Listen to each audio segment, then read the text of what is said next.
toutes et à tous, je suis très heureuse de vous retrouver pour cette nouvelle édition de Business Africa. Aujourd'hui, cap sur l'agriculture et l'énergie, mais tout de suite, voici les titres. Les startups africaines se mettent à l'heure des agriculteurs, direction Yaoundé pour découvrir les promesses de la jeune pousse AgrixTech. Quand tu places l'application sur la plante, ça te dit la maladie que la tomate a. Ça te propose également la solution. Quel produit tu peux utiliser pour soigner la maladie. Le succès des bières africaines toujours au rendez-vous, des entrepreneurs se lancent dans la microbrasserie pour séduire de nouveaux consommateurs. Concernant la qualité de la bière, vous pouvez constater dans ces verres, nous avons une bière qui a fait 7 jours de fermentation et 14 jours de macération. Vous pouvez bien constater là, nous avons une couleur bien blonde et bien claire. Adieu au kérosène et au groupe électrogène, les panneaux solaires font une arrivée triomphante dans les villages gabonais. Le groupe électrogène nous revenait cher parce qu'en termes de kérosène, il faut, pour faire fonctionner cette structure, beaucoup de litres. Un smartphone dans les champs africains, c'est l'espoir de cette start-up camerounaise de Yaoundé, AgrixTech.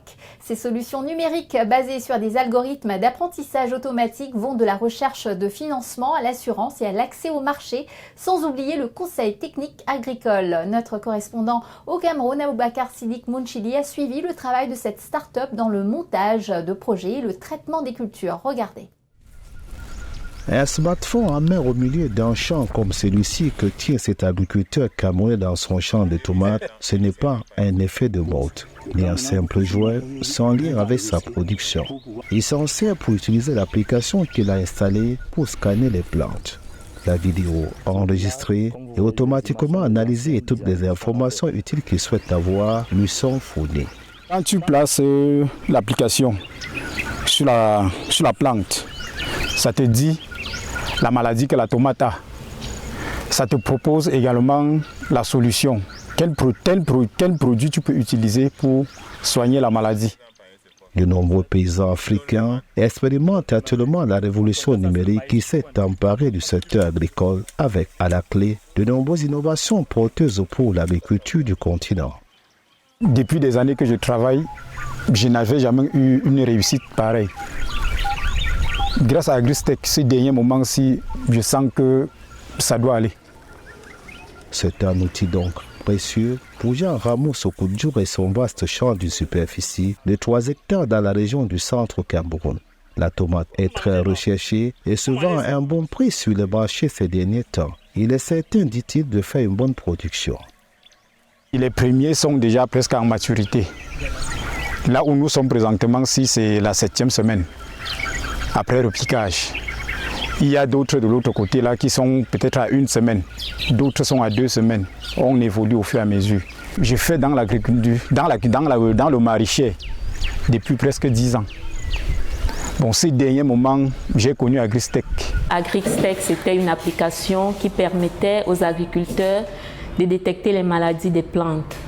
Cette application fonctionne offline et en langue nationale camerounaise, dont l'agriculteur qui l'utilise n'a pas besoin d'être là où il y a une connexion Internet. Il peut l'utiliser en sa langue maternelle. Outre cette application, nous avons pu développer d'autres applications. Par exemple, on a une application qui permet à nos agents de terrain de faire l'étude des risques agricoles dès le départ du projet. AgrixTech est une idée originale de ces jeunes Camerounais, une start-up de technologie agricole conduite par ce jeune ingénieur télécom à la base, un pur produit de la diaspora africaine qui, après des études en Allemagne, a pensé qu'il serait plus utile à son continent et son Cameroun natal que partout ailleurs. L'idée d'AgrixTech m'est venue en 2018 lorsque j'étais en train de terminer mes études en administration des affaires en Allemagne. Et il s'agissait de pouvoir apporter aux agriculteurs la possibilité de pouvoir mener des projets agricoles rentables qui pourraient leur permettre de subvenir à leurs besoins. Déjà, j'avais eu dans le passé une petite expérience en agriculture en 2015 qui ne s'était pas bien passée. Et j'avais compris que ces agriculteurs sont vraiment exposés à de nombreuses difficultés. Ces nombreuses difficultés, la plateforme AgriStech autour de laquelle s'active quotidiennement ce jeune, au profil varié, dans ce bureau en plein cœur de Yaoundé, tente d'y apporter des solutions. D'autres sont sur le terrain à travers les régions du Cameroun, où cette jeune structure met ses activités en attendant de mettre peut-être le cap sur les autres pays du continent. Nous avons constaté que les agriculteurs africains et camerounais en particulier ont trois principaux problèmes pour pouvoir faire de cette activité une activité où ils s'épanouissent. Le premier problème, c'est l'accès au financement. Le deuxième problème, c'est l'accès aux technologies, aux nouvelles technologies en matière d'agriculture qui veut leur permettre d'augmenter leur rendement. Et le troisième problème, c'est l'accès au marché. Ce que nous faisons donc, c'est que nous fournissons à ces agriculteurs-là un moyen d'avoir accès aux technologies de l'agriculture, aux nouvelles technologies de l'agriculture et aux services financiers. Quand on a un agriculteur qui a un projet agricole, l'agent descend avec l'application sur le terrain. Il note toutes les informations à propos du projet. Par exemple, le précédent cultural, le lieu où se trouve, il mesure le terrain, il fait les tests de sol, le NPK, le pH et autres. Dès qu'il met ça dans l'application, les agents, ils cliquent sur sauvegarder. Les agents qui sont ici au bureau reçoivent les informations directement sur la plateforme. Et là, si le projet est viable, notre plateforme génère automatiquement un business plan et un certificat qui permet à l'agriculteur d'obtenir un microcrédit chez nos partenaires financiers. Une fois que le microcrédit est donné à l'agriculteur, nous commençons à suivre son projet, c'est-à-dire chaque semaine, l'agriculteur a droit à un appel sur son projet. Un appel ayant suivi sur le terrain jusqu'à la récolte et même l'écoulement sur le marché en passant par la fourniture des semences de qualité et des intrants recommandés. C'est ce que promettent les responsables de AgriStech. La jeune société revendique plus de 3000 agriculteurs déjà sur sa base de données, comme Jean Ramon Sokojo, spécialisé dans la culture des tomates ou d'autres produits, tout aussi prisés sur le marché camerounais et même au-delà. Un chiffre sans cesse croissant. Et de quoi faire dire à ce jeune Camerounais et l'ensemble de son équipe qu'ils ont eu raison de s'investir dans ce créneau porteur, aujourd'hui de solutions numériques et innovantes dans l'agriculture sur le continent africain. Reste l'épineux problème du soutien financier de la part des investisseurs à résoudre et surtout pour les agriculteurs eux-mêmes dans les zones rurales, l'accès aux smartphones dont le coût reste encore très élevé en Afrique. Cette année, le marché du cacao est particulièrement scruté par les opérateurs. L'an dernier, une série de récoltes médiocres en raison des conditions météorologiques et de la maladie virale du swollen foot des cacaoyers avait créé la panique sur les marchés à terme. A priori, un léger excédent est attendu cette année, mais le marché reste tendu. Au Ghana comme en Côte d'Ivoire, deux pays qui opèrent selon un système de fixation de prix par l'État, les prix payés aux producteurs ont été augmentés pour les inciter à livrer leurs récoltes et à ne pas vendre en contrebande. L'Afrique du Sud subit de plein fouet les conséquences de la rivalité entre la Chine et Taïwan. Récemment, Taïwan a décidé de suspendre les restrictions à l'importation de puces électroniques qu'elle avait imposées à l'Afrique du Sud en raison de négociations concernant le déménagement de son bureau de représentation. Ce sujet est extrêmement sensible pour la Chine qui souhaite que l'Afrique du Sud restreigne ses relations avec Taïwan. L'industrie sud-africaine dépend fortement des importations de semi-conducteurs, dont les puces taïwanaises représentent un volume d'environ 30 millions de dollars. La bière et les Africains, je ne vous apprends rien, c'est une longue histoire. On dit même qu'elle aurait commencé il y a 4000 ans en Éthiopie. Ces premières bières auraient été à base de sorgho, Mais aujourd'hui, on utilise aussi le mil, l'orge et même la patate douce ou la banane. Le continent compte plusieurs marques de bières vénérables et les groupes occidentaux y sont implantés depuis longtemps. Ce qui n'empêche pas l'Afrique de connaître une véritable révolution brassicole avec de nouveaux entrepreneurs désireux de faire connaître leur création aux consommateurs. Exemple au Cameroun avec cette microbrasserie audacieuse qui cherche à imposer sa bière Rox. C'est un reportage de Maxime Farel-Bounia. Regardez. Bâtie sur un terrain d'environ 20 000 m², l'usine brassicole Swiss African Premium Beverage, la SAPB, affiche fière allure. Nous sommes dans la localité de Missolé, à moins de 5 km de la capitale Douala. Lancé en 2019, le projet est matérialisé après 5 ans de maturation. À l'intérieur de l'usine, des milliers de bouteilles contenues dans des casiers. Elles ont été réacheminées ici pour être reconditionnées avant d'être remplies à nouveau. Constant, le chef service conditionnement et son équipe sont à pied d'œuvre. D'abord, envoyer dans la zone de nettoyage et de désinfection. Ensuite, recharger la bière, la Rox, une qualité suisse avec un esprit camerounais. Mais avant, les bouteilles doivent traverser l'étape du mirage électronique. Il s'agit d'éliminer les bouteilles impropres au remplissage pour toutes sortes de raisons. Arrivé au niveau de la sutureuse, il y a 3 machines en un. Quand on dit sutureuse, il y a 3 machines. Dans ces machines, il y a une rinceuse qui a pour rôle de prendre la bouteille, la retourner et recevoir une injection d'eau à l'intérieur afin de chasser toutes sortes de corps étrangers et résidus qui n'ont pas été vus ou enlevés. Ensuite, elle va au remplissage. Arrivée au remplissage, elle subit d'abord ce qu'on appelle la contre-pression. C'est la contre-pression qui fait en sorte que nous sommes sûrs que le produit embouteillé, après la pression avec la capsule, cette bouteille peut contenir le produit. Un dispositif savamment ficelé constitue des équipements adéquats pour maintenir la production constante. Concernant la qualité de la bière, vous pouvez constater dans ce verre, nous avons une bière qui a fait 7 jours de fermentation et 14 jours de macération. Vous pouvez bien constater là, nous avons une couleur bien blonde et bien claire. Ici encore, c'est une bière jeune. Après cette étape, on va filtrer la bière pour l'envoyer dans les tanks de bière filtrée. Et là, on aura une bière finie. Dans la pièce à côté, nous découvrons la cuisine interne de la SAPB. Ce laboratoire bien équipé et supervisé par une femme, Jérémine Pagueux. Avec son matériel de sécurité, Jérémine manipule les échantillons pour obtenir un produit de qualité. Avec les autres membres de l'équipe laboratoire, nous assurons au quotidien la conformité aux exigences de la matière première, des produits en cours de fabrication et des produits finis. Donc, selon un programme de contrôle bien établi, nous effectuons de manière systématique le contrôle de matières premières au laboratoire, le contrôle de produits en cours de fabrication et des produits finis. Il s'agit d'un modèle de microbrasserie. Son promoteur suisse, passionné de bière et ayant étudié le marché camerounais pendant 10 ans, affirme s'être fixé pour l'objectif d'offrir une meilleure bière faite avec une expertise locale.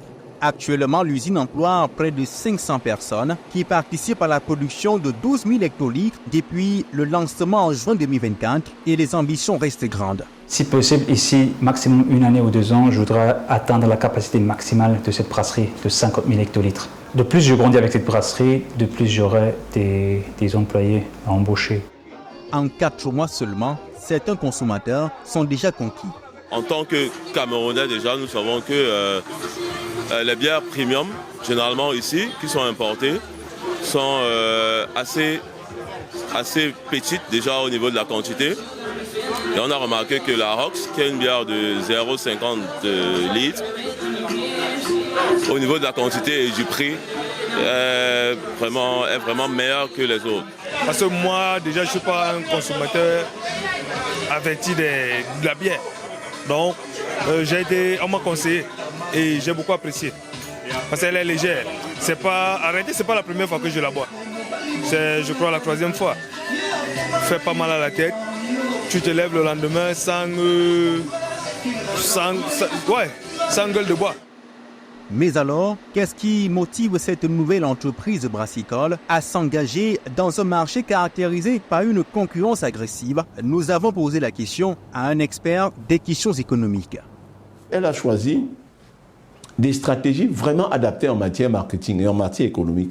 Ce n'est ni la politique de distribution exclusive, ni la politique de distribution intensive, mais plutôt une politique de distribution sélective. C'est la raison pour laquelle on va dans les snacks, on va dans les supermarchés, on pourrait peut-être aller dans les lounges. Une stratégie de marketing avec un caractère social impactant. Je prends un exemple. On va organiser un événement au niveau de la commune ou au niveau de la chefferie qui couvre la zone d'intervention de l'entreprise. C'est normal qu'on aille soumettre par exemple un dossier de sponsoring. Donc quand l'entreprise donne des casiers de bière, donne une petite enveloppe, donne le matériel pour faire le branding sur le site de l'événement, c'est déjà une contribution significative pour la communauté.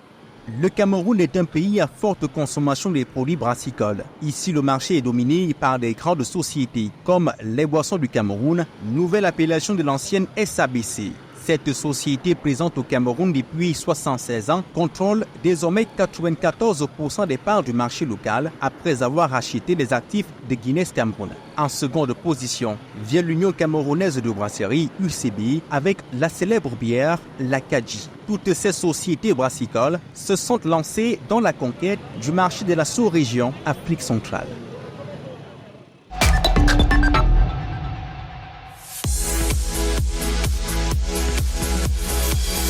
Envie de faire rayonner votre entreprise en Afrique et en Europe ? Augmentez votre visibilité avec Fréquence Business grâce à notre réseau de chaînes de télévision nationales dans plus de 40 pays. Chaque semaine, plus d'une centaine de diffusions à travers l'Afrique, l'océan Indien et l'Europe. Ne manquez pas cette opportunité unique. Alors n'hésitez pas, contactez-nous dès maintenant.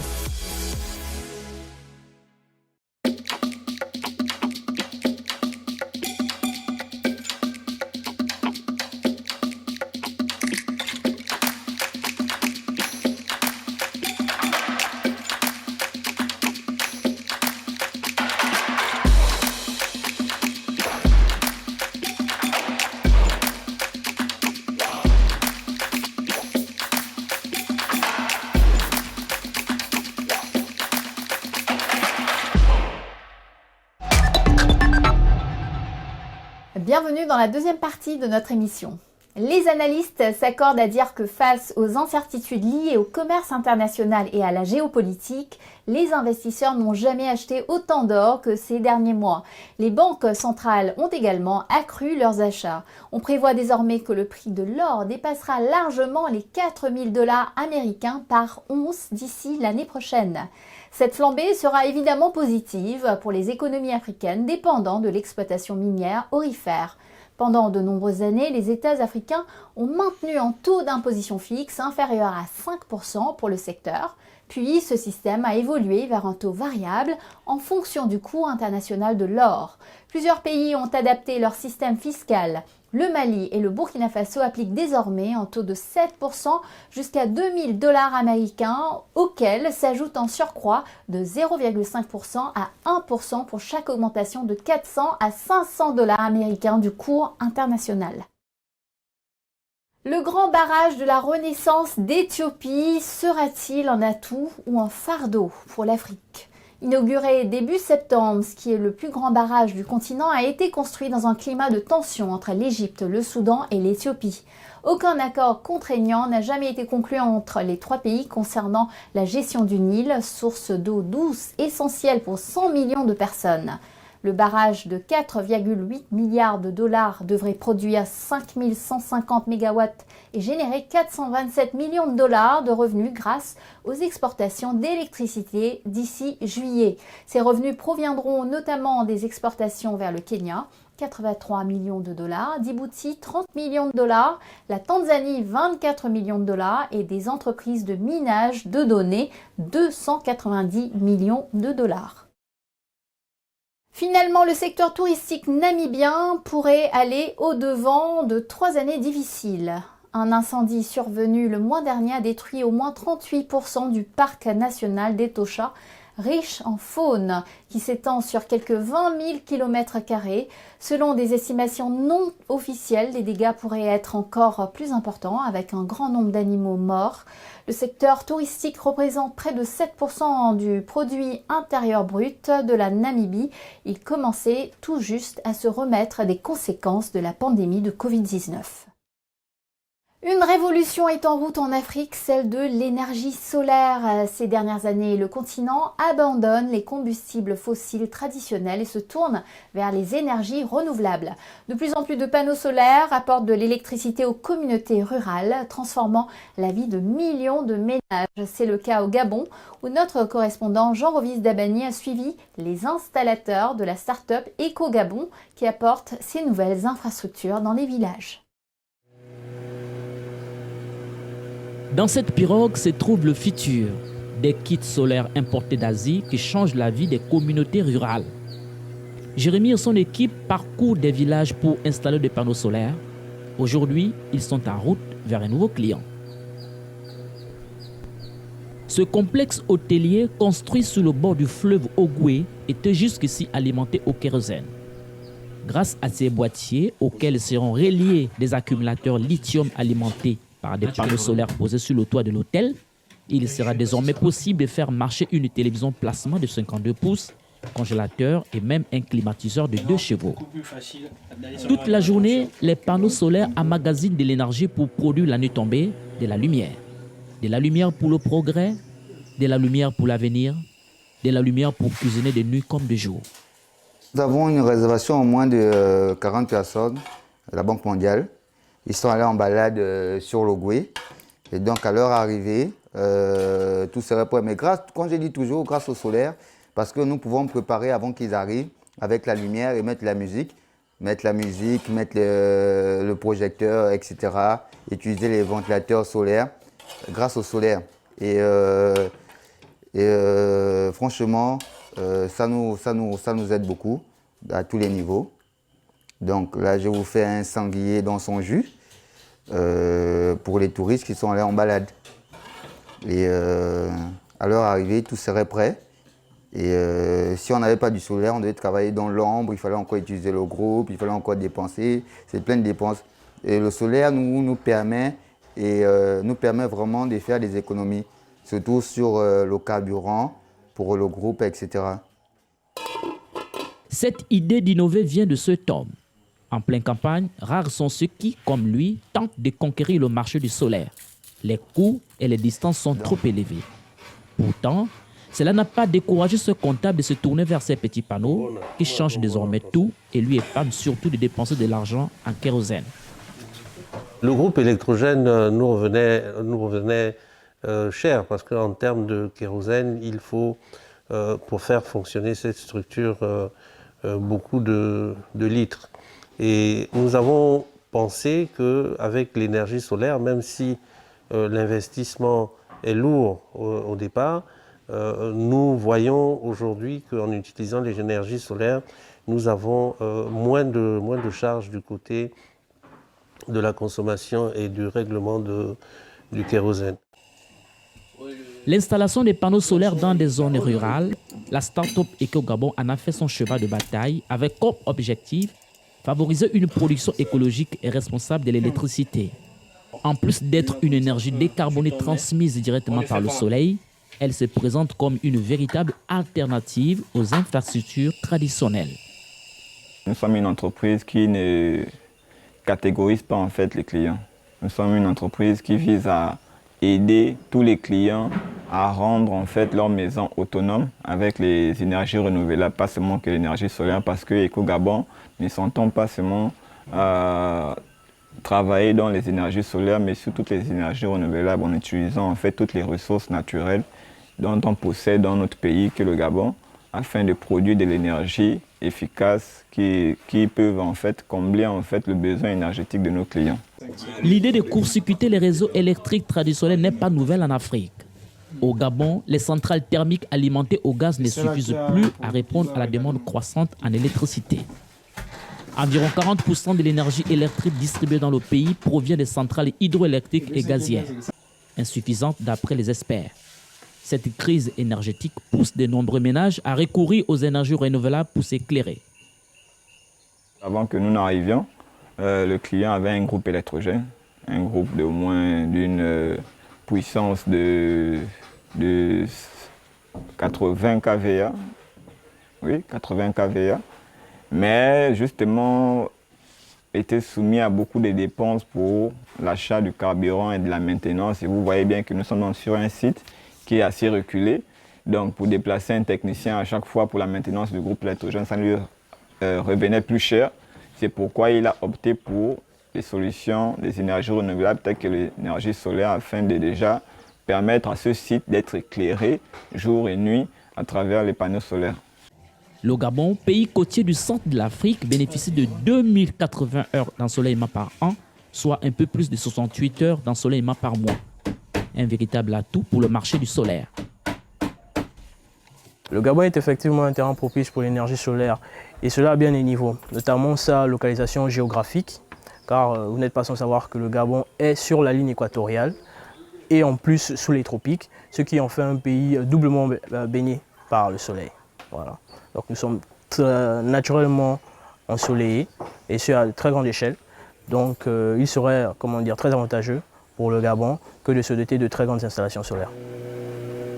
L'accès universel à l'énergie moderne, c'est l'un des objectifs de développement durable pour les pays les moins avancés. Au Gabon, les sources énergétiques sont essentiellement hydroélectriques et géothermiques. Leurs coûts élevés se répercutent sur les factures mensuelles des consommateurs.